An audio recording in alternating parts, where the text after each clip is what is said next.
El siguiente contenido es financiado con recursos del Fondo Único de TIC.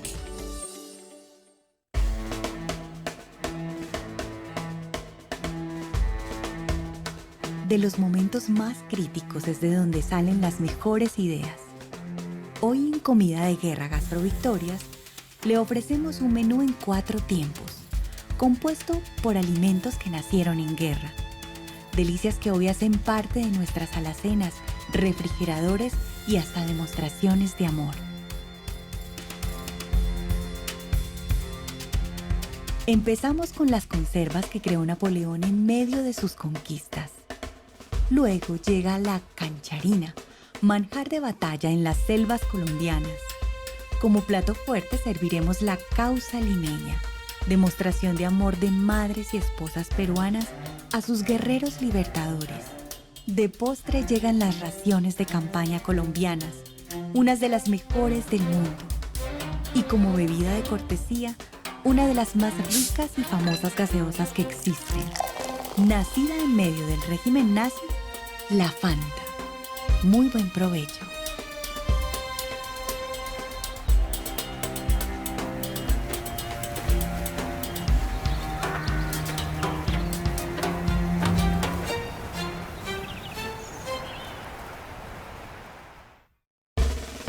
Napoleón Bonaparte en realidad no fue derrotado en Waterloo.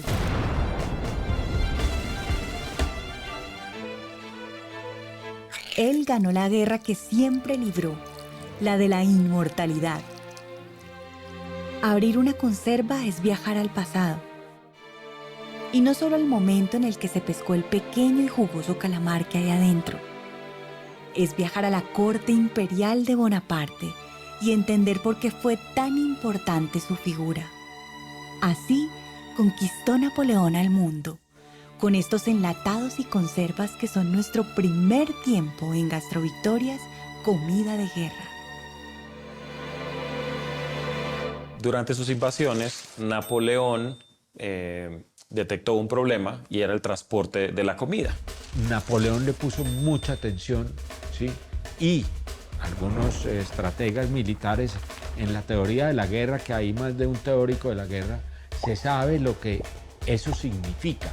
Así que lanzó una convocatoria, por decirlo de cierta manera, de algunos miles de francos, que era mucho dinero en esa época, para encontrar un método en el que se pudiera transportar la comida eficientemente.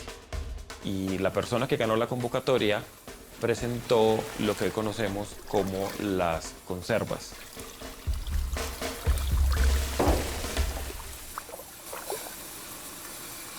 Las conservas son la oportunidad de preservar algunos vegetales y frutas en unos contenedores que te van a permitir durante el tiempo disfrutar de ellos. De otra manera, el producto se oxidaría y simplemente pues, no sería apto para el consumo humano.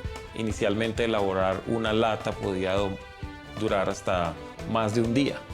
Y durante las guerras el proceso se fue tecnificando más y más y se hacían ya latas en cuestión de horas. Ya a finales del siglo XIX, principios del siglo XX, surge esa profesión, prima hermana de las ingenierías o una ingeniería más que se llama ingeniería de alimentos.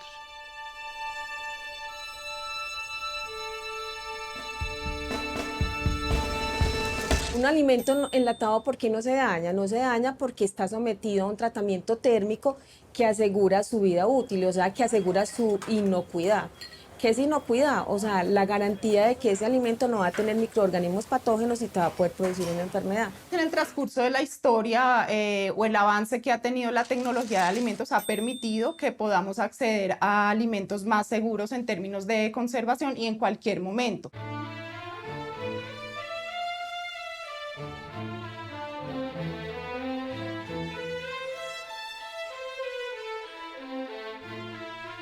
En el Reino Unido se desarrolló una industria de enlatados grandísima que igual cometió muchos errores al inicio, fue bastante tóxica, muchos soldados murieron por enlatados que tenían procesos defectuosos, que liberaban metales, que eran tóxicos para los soldados.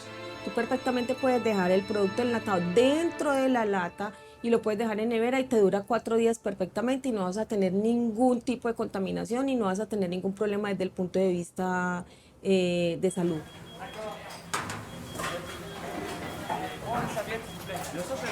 Los enlatados hacen parte de esos víveres secos que podemos llevar en nuestro equipo y que tienen una larga duración. No requieren de una refrigeración, son para largos periodos de conservación. Son muy importantes porque nosotros no tenemos la facilidad de cargar un congelador, una nevera para cargar carne fresca. Entonces nosotros lo que hacemos es cargar jamonetas, cargamos salchichas. Los enlatados son un elemento muy vital, muy importante. Forman parte del kit de alimentos o mercados que se entregan a las personas afectadas. Este kit contiene unos alimentos, estos alimentos enlatados vienen prácticamente listos para su consumo, no necesitan un proceso de cocción adicional. Y la facilidad porque viene en un empaque que es pequeño, o sea, que es un plato, entonces te lo vas a consumir inmediatamente.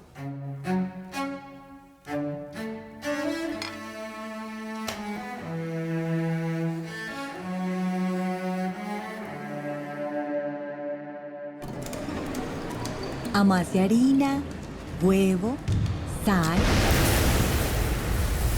y llévela al aceite. Esa es la cancharina. ¿O arepuela? Bueno, en todo caso un sensacional snack que logró poner en pausa la guerra por momentos y en continuará el dolor del secuestro para sus víctimas. Tan versátil e ingenioso como para lograr que unos enemigos tan distantes ideológicamente converjan en el gusto por algo. Y es una ricura, es una hojaldra grande, grande, grande, exquisita. Era uno de nuestros platos preferidos, típico, preferido además. Una arepuela de maíz con un tinto con azúcar allá en la mitad de la selva me supo a gloria. Aunque la llamen a su manera cada uno. Y solo por eso merece ser reconocido por todos. La cancharina es nuestro segundo tiempo en Gastrovictorias, comida de guerra. Que la disfrute. ¿Qué es la cancharina físicamente, aparte de ser una de nuestra comida típica en la guerrilla? Es una hojaldra grande, frita. Es un producto que fue muy popular por las FARC. Era un producto que está hecho a base de harina, sal y agua. Y a veces se le puede mezclar panela u otros elementos para que le dé diferentes sabores. Y estos elementos cada soldado los carga. Se distribuyen cada uno de ellos, la sal y los elementos que se requieren para su fabricación, el aceite, la estufa y el agua que cargamos en cada una de nuestras cantimploras. Pues es muy fácil prácticamente de hacer. Tiene un poquito de su complejo porque hay que saber mezclar la harina, el agua. La masa tiene que quedar en un punto que no quede dura. La cancharina también era nuestra ración de guerra. La que se frita, la que dura 3 días y va en una bolsita y a los 3 días usted saca su cancharina y se come su cancharina. La función de los carbohidratos y las grasas es aportar energía al cuerpo y, por ejemplo, en el caso de los carbohidratos, aportar energía también a las células cerebrales. Entonces son fundamentales, sobre todo en estos contextos donde las personas están sometidas a un ambiente extremo en términos de clima, de caminatas, de poco sueño. Las harinas es tal vez uno de los procesos que hoy es pan comido, es paisaje para el ser humano, pero fue con el dominio del fuego y con la observación de la cocinera en su momento, un resultado culinario fascinante. Allá todo era muy limitado y pues sorpresa la mía cuando en el primer almuerzo nos llevan lo que en mi tierra se llama el hojaldre, pero allá en la guerrilla su nombre particular es la cancharina. En esas horas que se volvieron años de monotonía selvática, una cancharina hacía que el gusto tomara el control del cerebro. Y, por un instante, lograba que las víctimas del secuestro olvidaran su situación. Sonreían. Es tal vez lo que más me impresionó y me gustó de las comidas las que podíamos acceder en una situación como es en un secuestro. Porque la cancharina tú la combinas con carne, con sopa, con arroz y lentejas, con arroz y frijol, con arroz y arveja, con pasta. Me decían, Consuelito, o les cedo mi cancharina, o yo les decía, yo les cambio la cancharina por algo que no me gustase en algún momento de la comida que nos llevaban. Hace poco estábamos con un congresista americano y fuimos al lado de la serranía del Chiribiquete y nos bajamos en helicóptero a un lote donde está haciendo erradicación manual y caminamos por ahí entre la mitad de la selva y llegamos al punto donde estaba el rancho de la policía, donde estaban dando alimentación a los erradicadores manuales. Y el ranchero me dio una arepuela de maíz de las mejores que me he comido en Colombia.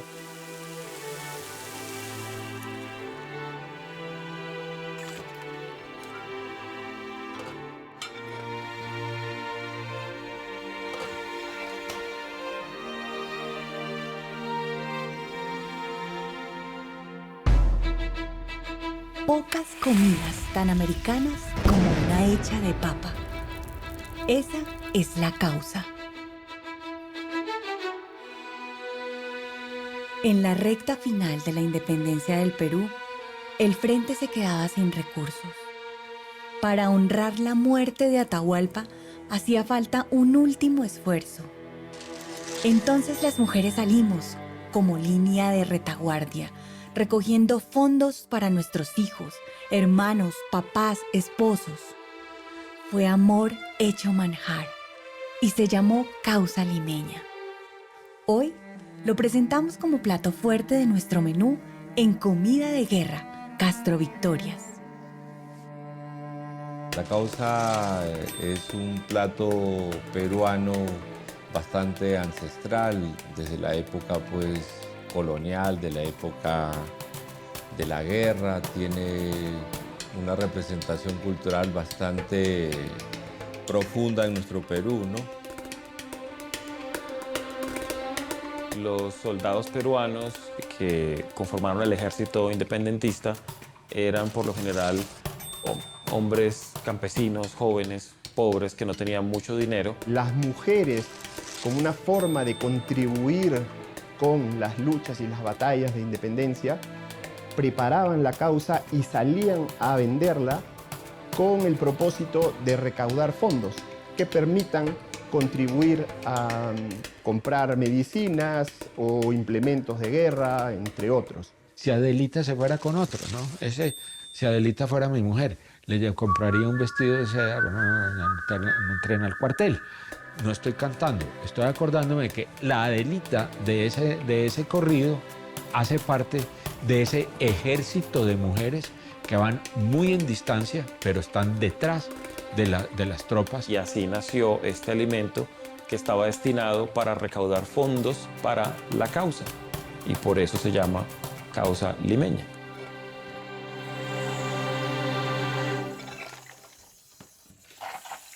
Y crear un plato con lo que tenían, que en ese momento eran obviamente la papa, es un alimento básico de la cocina peruana. Viene a ser una mezcla de una papa cocida, en lo cual interviene el ají amarillo, el limón y la sal. Ya surgen muchas variantes en cuanto a los rellenos y las proteínas que se utilizan. Si hay un alimento que tenga reconocimiento mundial, ¿sí?, por haber sacado más de un pueblo del hambre, es la papa. La papa es un tubérculo, su principal componente son los carbohidratos, no nos aporta muchas proteínas, no nos aporta muchas grasas, pero es una fuente importante, por ejemplo, de potasio. La papa sacó del hambre a Escocia, a Irlanda, a Polonia y a Rusia.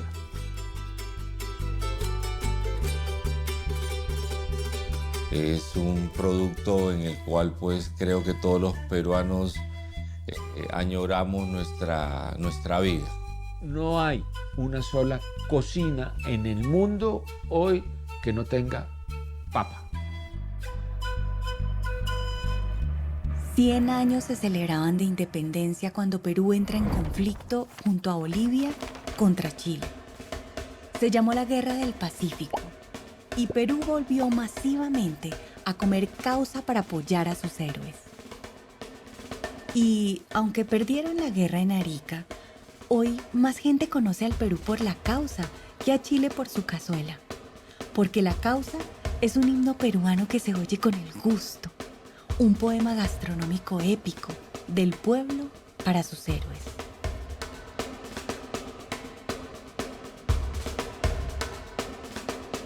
Y en esa parte caótica, esa tragedia que es una guerra, pues todo alimento es valorado. Ahora se transforma en felicidad porque creo que hemos dejado ya esos temas bélicos y esas guerras, y creo que como seres humanos ya tenemos que pensar un poquito en vivir en paz y tranquilos, ¿no?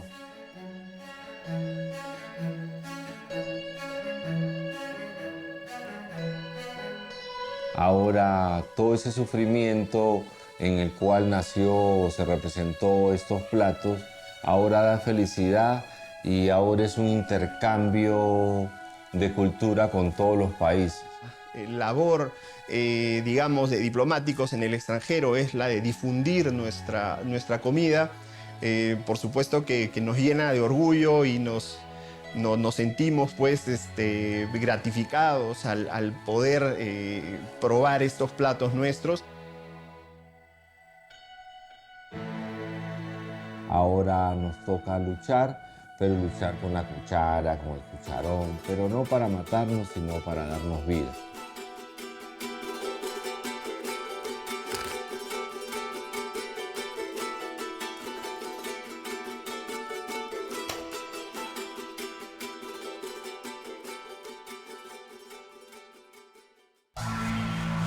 Si algo se aprende en 60 años de conflicto, es a comer bien.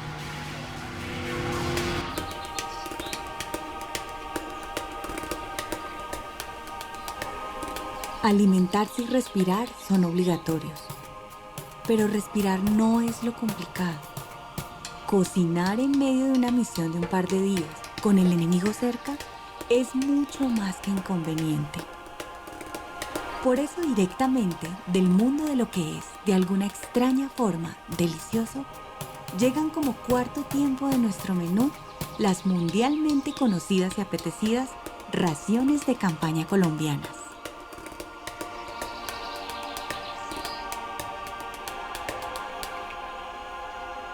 La ración de campaña nace desde la misma campaña libertadora, cuando el general Simón Bolívar le ordena al general Santander buscar los abastecimientos para sus soldados.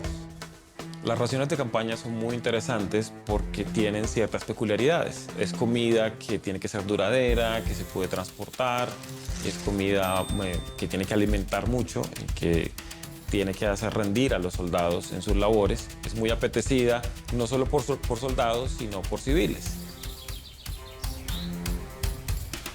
Poco a poco vamos acomodando bolsitas que tuvieran los diferentes componentes alimenticios para esos soldados. Lizzie Cunningham, en su libro The Taste of War, ella hace en un capítulo un análisis de las raciones de campaña en la Segunda Guerra Mundial, siendo las raciones de campaña de los soldados norteamericanos las más grandes.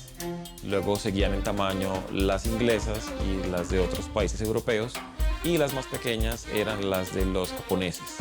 Las raciones de campaña son para operaciones muy cortas, con objetivos determinados y mucha atención. Yo he tenido la oportunidad de consumir raciones de campaña. Eso se utiliza básicamente para operaciones especiales en donde necesitamos extremar las tácticas y la disciplina, más que todo táctica de ruido.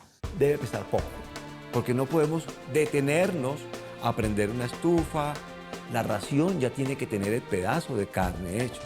La ración ya tiene que tener el almuerzo preparado en un empaque. Y, igual que el enlatado, permitir largos periodos sin refrigeración y de conservación para alimentar a nuestros hombres. Las raciones de campaña son alimentos clasificados como alimentos tecnológicamente de tercera generación. Básicamente, digamos que el tipo de tecnología que se utiliza es el empaque al vacío.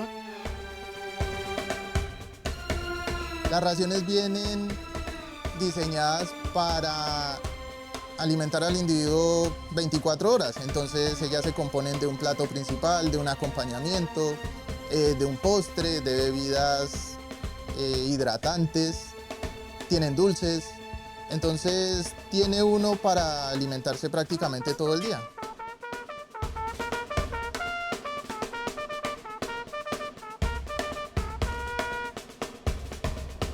Pero si el gusto se compone de recuerdos, ¿qué mejor que usarlo como tratamiento para la ansiedad?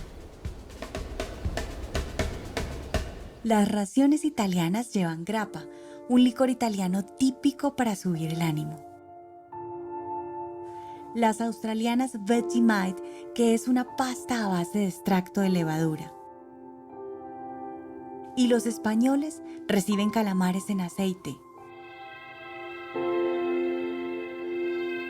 En Colombia se hacen 21 menúes en los que se lucen platos típicos como el ajiaco, el tamal, la lechona, los frijoles con cerdo. Llevamos muchos años en la guerra y eso nos ha permitido a nosotros poder identificar qué es lo que quiere nuestro soldado, cómo lo quiere y cuál es ese componente de bienestar que nosotros tenemos que darle a él. A mí la ración que más me gusta es el arroz con pollo y los frijoles que vienen con tocino. Para que cuando él esté en el combate, nunca se le olvide que es colombiano y que lo estamos apoyando.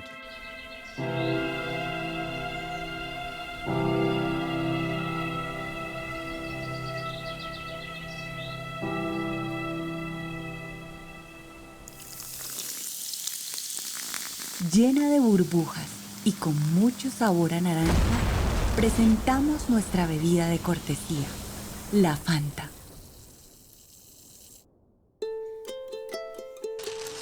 Ese divertido producto de Coca-Cola con el secreto de la eterna juventud que está para demostrar que con sabor y dulzura sí se puede conquistar el mundo.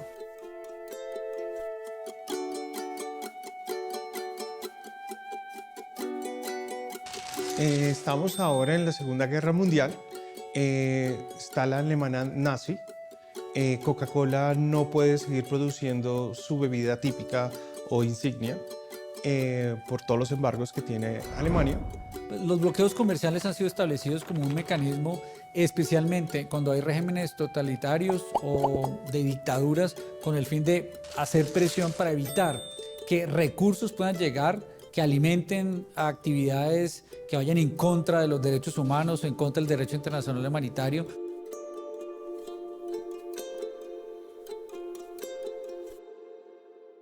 Si algo representa el mundo del consumismo y una nueva tendencia de la manera de alimentarnos, ¿sí?, es la gaseosa. Coca-Cola Company Alemania decide encontrar una alternativa para la producción de una bebida como una gaseosa. Para mí, Coca-Cola es American Wine. Y ellos descubrieron que con un jarabe podían hacer una buena bebida gaseosa. Fue así que se creó la Fanta. Al finalizar la Segunda Guerra Mundial, es tanto el éxito que tiene esta bebida que Coca-Cola sigue expandiéndose alrededor del mundo y con ello Fanta queda como uno de las gaseosas más populares que tiene Coca-Cola. Por fortuna para ella misma y para quienes aún la disfrutan, sus saborizantes cambiaron luego del fin de la guerra. La Fanta encontró su sabor en las bellas campiñas italianas, la naranja. Ella sabía que sabor es felicidad y salió de esa Europa renaciente a repartir dulzura por el mundo.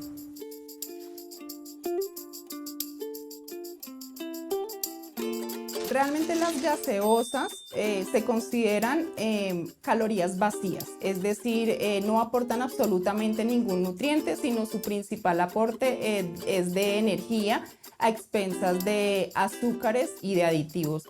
Juan Rulfo, escritor mexicano, hacía alusión a los publicistas del capitalismo diciendo que eran los poetas del sistema, porque ellos lograron que muchos productos que no sirven para nada se hayan convertido en íconos.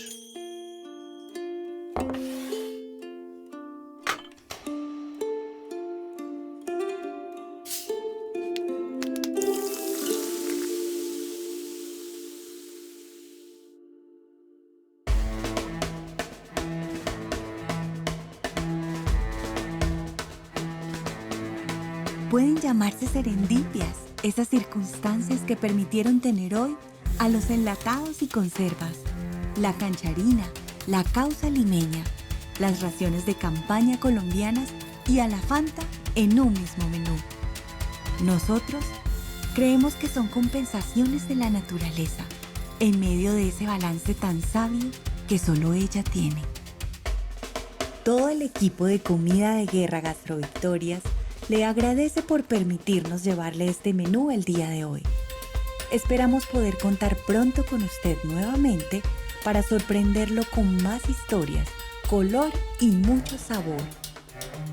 Si conoce historias similares, puede contribuir a la labor investigativa de Food of War en www.foodofwar.org. Encuentre material adicional en www.praticamente.tv.